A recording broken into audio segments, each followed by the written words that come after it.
Bonjour, j'espère que vous allez bien, j'espère que vous avez passé un bon dimanche et que vous êtes relancés dans cette nouvelle semaine. On s'adapte et du coup, pour continuer, je vais toujours continuer mes lectures de l'amour, autour de l'amour en tout cas. Et aujourd'hui, je voulais vous lire un extrait de L'écume des jours de Boris Vian, parce que c'est un livre que j'adore, parce que j'aime Vian de manière générale, mais que celui-ci c'est vraiment le livre que je relis presque tous les ans. Quand on doit faire sa liste de livres de chevet, bah il y est. Et aussi parce que ce matin j'ai découvert avec toujours ce même plaisir les réponses au questionnaire d'un de mes couples de 2021 et je leur demande de me raconter plein de choses, dont leurs rencontres, dont leurs débuts.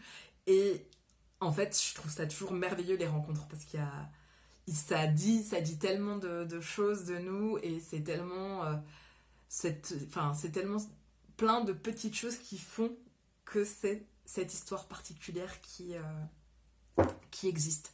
Donc, je vous lis la rencontre de Colin et de Chloé. Donc, Colin, c'est le héros de L'écume des jours. Colin a un meilleur ami qui s'appelle Chick, qui est amoureux d'Alice.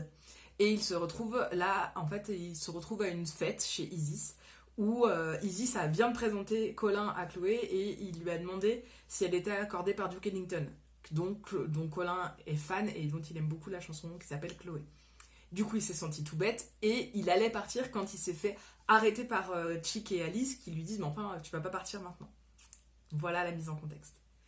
Excusez-moi, dit Colin, mais je viens d'être idiot et ça me gêne de rester. Vous voyez la fille là, Chloé?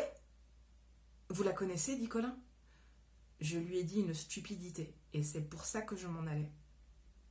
Il n'ajouta pas qu'à l'intérieur du thorax, ça lui faisait comme une musique militaire allemande où l'on n'entend que la grosse caisse.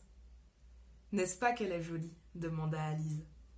Chloé avait les lèvres rouges, les cheveux bruns, l'air heureux, et sa robe n'y était pour rien. Je n'oserais pas, dit Colin. Et puis, il lâcha Alice et alla inviter Chloé. Elle le regarda. Elle riait et mit la main droite sur son épaule. Il sentait ses doigts frais sur son cou. Il réduisit l'écartement de leurs deux corps par le moyen d'un raccourcissement du biceps droit, transmis, du cerveau, le long d'une paire de nerfs crâniens choisis judicieusement. Chloé le regarda encore. Elle avait les yeux bleus. Elle agita la tête pour repousser en arrière ses cheveux frisés et brillants et appliqua d'un geste ferme et déterminé sa tempe sur la joue de Colin. Il se fit un abondant silence alentour et la majeure partie du reste du monde se mit à compter pour du beurre. Je pense que elle est là la réponse, la fameuse réponse à une de mes questions qui est quand est-ce que tu as su que c'était la bonne personne? Quand est-ce que tu as su que c'était lui, que c'était elle? Je pense que quand la majeure partie du reste du monde se met à compter pour du beurre, on n'est pas loin d'avoir saisi le moment. Eh bien écoutez, je vous souhaite une bonne journée, une bonne lecture de L'écume des jours si vous ne l'avez pas lu ou si vous ne l'avez pas relu depuis longtemps. Et je vous dis à demain pour une nouvelle lecture.